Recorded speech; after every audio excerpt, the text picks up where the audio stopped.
Bentornati a un nuovissimo aggiornamento con le previsioni meteo, una tendenza che andiamo a vedere per quanto riguarda il lungo termine, perché come vedete dalla grafica al momento abbiamo un campo anticiclonico situato su gran parte dell'Europa, pensate fin verso la Scandinavia. Questo perché c'è un ricompattamento del vortice polare che sta portando, come sapete, un'ondata di gelo sulla America, ma allo stesso tempo anche fin verso la Russia.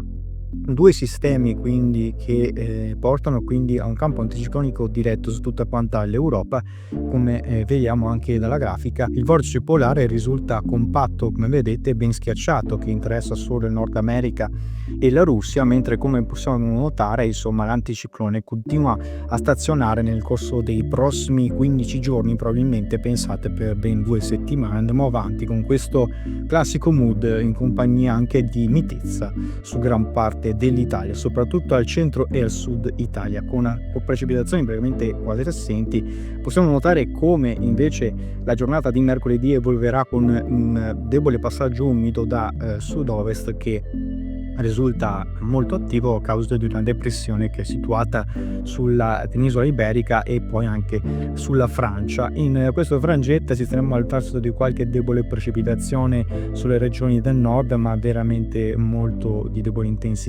Aumenta la pressione invece al sud, vedete come invece qui le temperature saranno destinate ad aumentare oltre i 15 gradi sulla Sicilia. E come vedete invece assisteremo al passaggio più rapido per quanto riguarda la giornata di giovedì, un impulso instabile più incisivo che interesserà principalmente tutte le regioni settentrionali, ma comunque in modo particolare l'Alta Toscana e la Liguria, comprese anche le Alte Marche, a rischio per un quantitativo maggiore oltre i 20 mm di pioggia. Altrove invece avremo sotto i 10 mm, pensate davvero sarà ben poco, nevicate che pensate saranno addirittura oltre 1400 metri sulle zone prealpine, quindi davvero ancora una anomalia per quanto riguarda la quota neve e soprattutto il sud fino a 18 gradi, pensate, per la giornata di giovedì.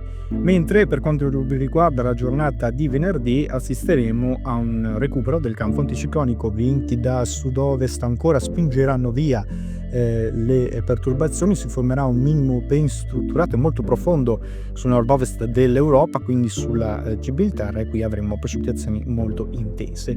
E così sarà nel corso di venerdì e sabato, tempo stabile su gran parte dell'Italia, mitezza, e quindi si completa un quadro generale molto mite per il periodo per quanto riguarda nel corso del weekend. Da valutare quando sfonderà una perturbazione sulla come vedete sulla Spagna, che questa venga diretta poi verso il nord Italia, colpendolo nella giornata di domenica da qualche rovescio solo sulle medio-alte pianure. Quindi questa è la tendenza, e pensate insomma a questo prolungamento anomalo del caldo e quindi della mitezza in più inverno sull'Europa e sull'Italia.